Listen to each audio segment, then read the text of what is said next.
नमस्कार विद्यार्थी मित्रांनो, आजच्या व्हिडिओमध्ये आपण एकनाथ पाटील सरांच्या तात्यांचा टोकळा या पुस्तकामधील विज्ञान या विषयावरील प्राणीशास्त्र या घटकावर आधारित महत्त्वाचे 50 प्रश्न पाहणार आहोत.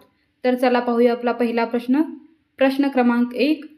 हाडांचे सांधे कोणत्या ऊतीमुळे नरम पडतात? तर हाडाचे सांधे कास्ती यालाच कुरच्या ऊतीही म्हणतात. तर या ऊतीमुळे हाडाचे सांधे हे नरम पडतात. आता याविषयी थोडक्यात माहिती पाहूया. नाक, कान, श्वसननलिका आणि स्वरयंत्र या ठिकाणी या ऊती आढळतात. त्याचबरोबर यांचं कार्य आहे. कास्ती ऊतीमुळे हाडांच्या सांध्याजवळ नरमपणा येतो. त्याचबरोबर अवयवांना आकार येतो आणि गुळगुळीतपणाही लाभतो.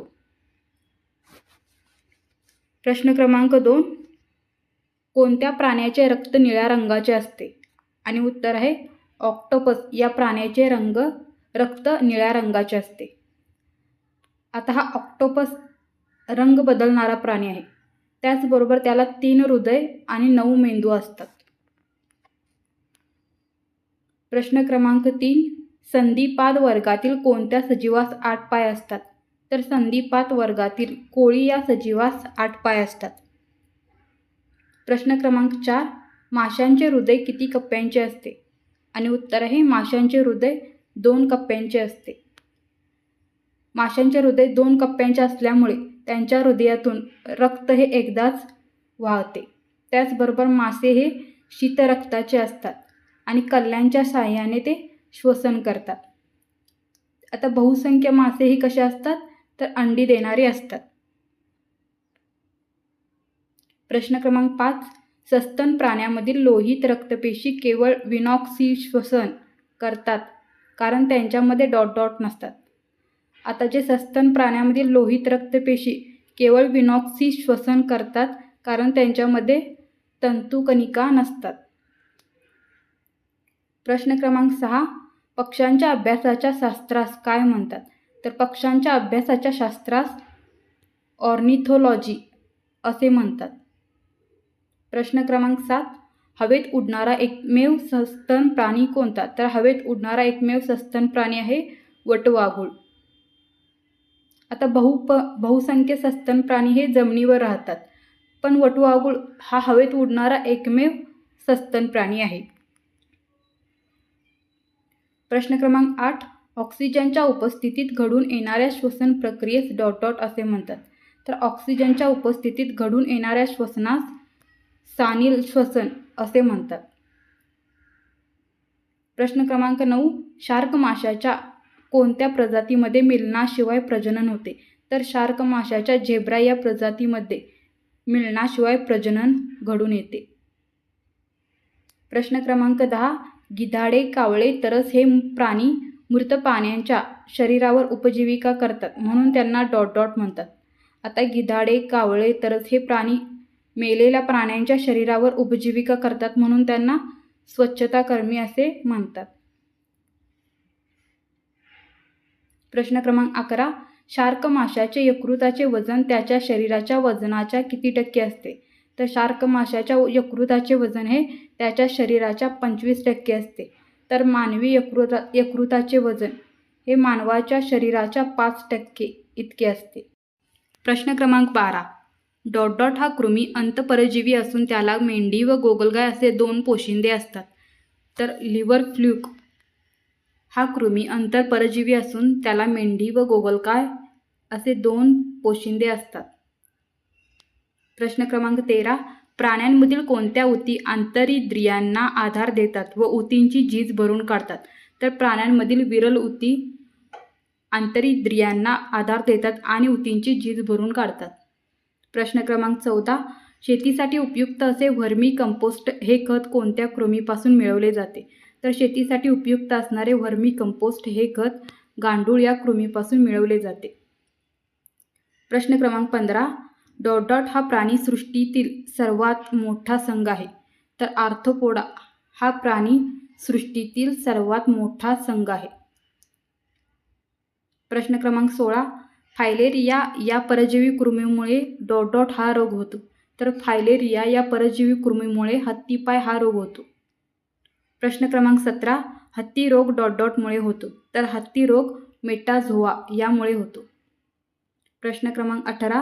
प्रदूषित जमीन व पाणी यामधील हायड्रोकार्बन व तेले ही प्रदूषके वेगळी करण्यासाठी कोणत्या जीवाणूंचा वापर केला जातो?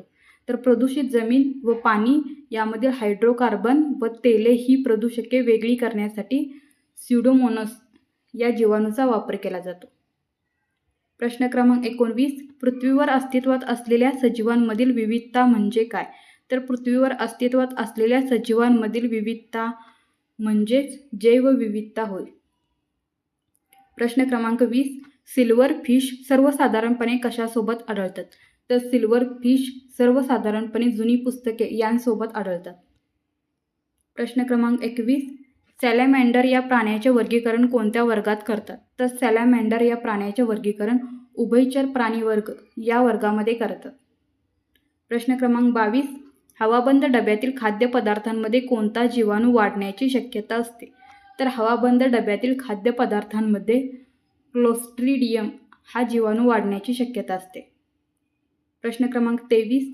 पॅन्थेरा टायग्रीज हे कोणत्या प्राण्याचे शास्त्रीय नाव आहे? तर पॅन्थेरा टायग्रीज हे वाघ या प्राण्याचे शास्त्रीय नाव आहे.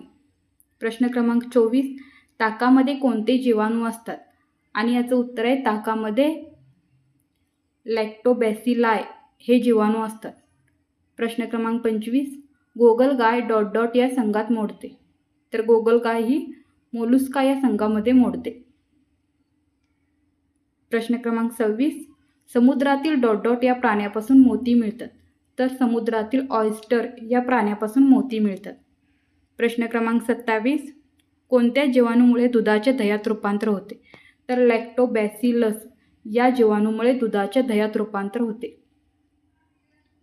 प्रश्न क्रमांक 28. किंग कोब्रा सर्पाची मादी एकावेळी किती अंडी घालते? तर किंग कोब्रा सर्पाची मादी एकावेळी 20 ते 40 अंडी घालते. प्रश्न क्रमांक 29. मधमाशीचा हवेत उडण्याचा सरासरी वेग काय असतो? तर एका तासाला 15 ते 16 किलोमीटर इतका हवेत उडण्याचा मधमाशीचा सरासरी वेग असतो. प्रश्न क्रमांक 30. मधमाशीच्या पोळ्यातील मधमाशा एकमेकांना कशा ओळखतात? तर दोंद नृत्याद्वारे मधमाशीच्या पोळ्यातील मधमाशा एकमेकांना ओळखतात.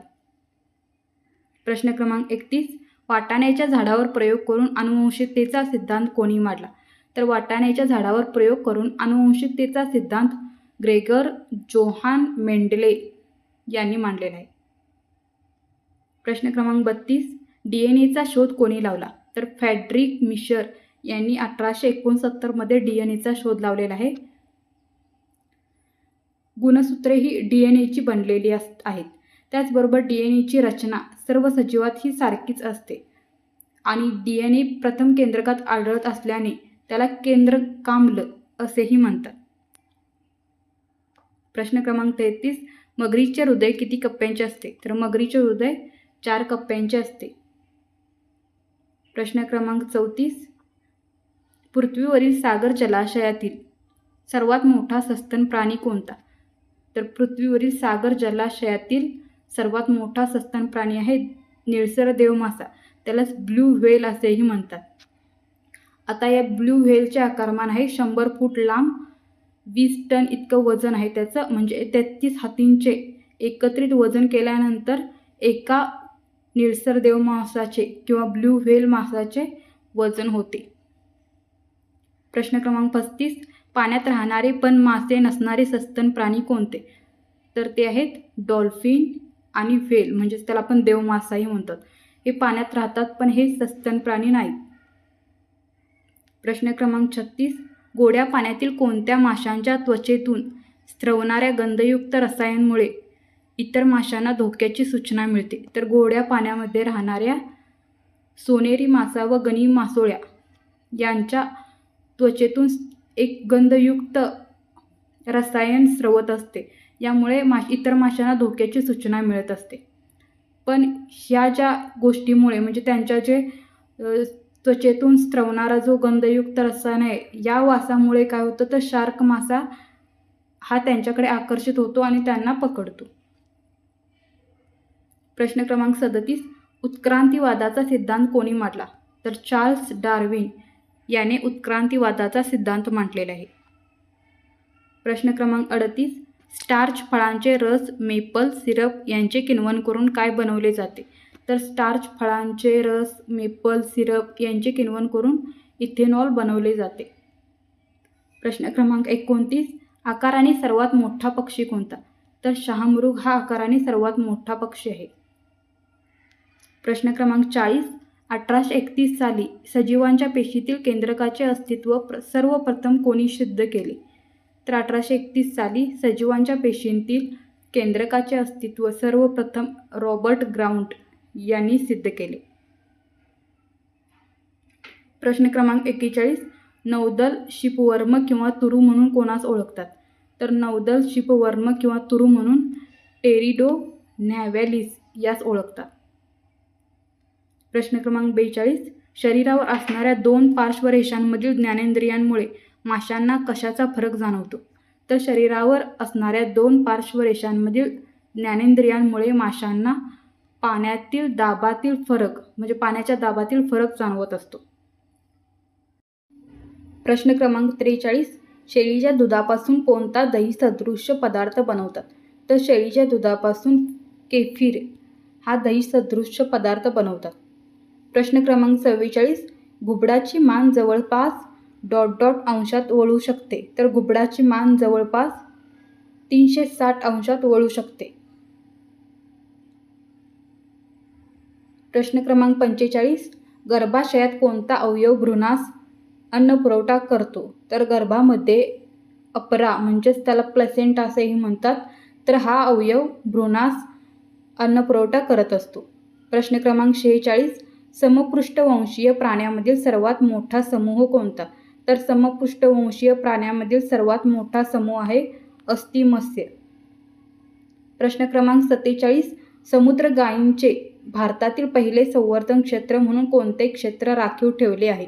तर समुद्र गायींचे भारतातील पहिले संवर्धन क्षेत्र म्हणून तमिळनाडूचे पाल्क सामुद्रधुनीतील 448 किमी क्षेत्र जे आहे तर ते राखीव क्षेत्र म्हणून ठेवलेले आहे सप्टेंबर 2022 पासून. प्रश्न क्रमांक 48. आकाराने सर्वात मोठे वटवाघूळ कोणते? तर फ्लाइंग फॉक्स हे आकाराने सर्वात मोठे वटवाघूळ आहे. प्रश्न क्रमांक 49. सफरचंदाचे किण्वन करून काय बनवले जाते? तर सफरचंदाचे किण्वन करून सिगार बनवले जाते. आणि आजचा आपला शेवटचा प्रश्न आहे प्रश्न क्रमांक 50. पाण्यात व जमिनीवर अशा दोन्ही ठिकाणी राहणाऱ्या समपृष्ठरज्जू प्राण्यांना काय म्हणतात? तर त्यांना उभयचर प्राणी असे म्हणतात. तर धन्यवाद मित्रांनो. जर हा व्हिडिओ तुम्हाला आवडला असेल तर माझ्या चॅनलला लाईक करा, शेअर करा आणि सबस्क्राईब करा. धन्यवाद.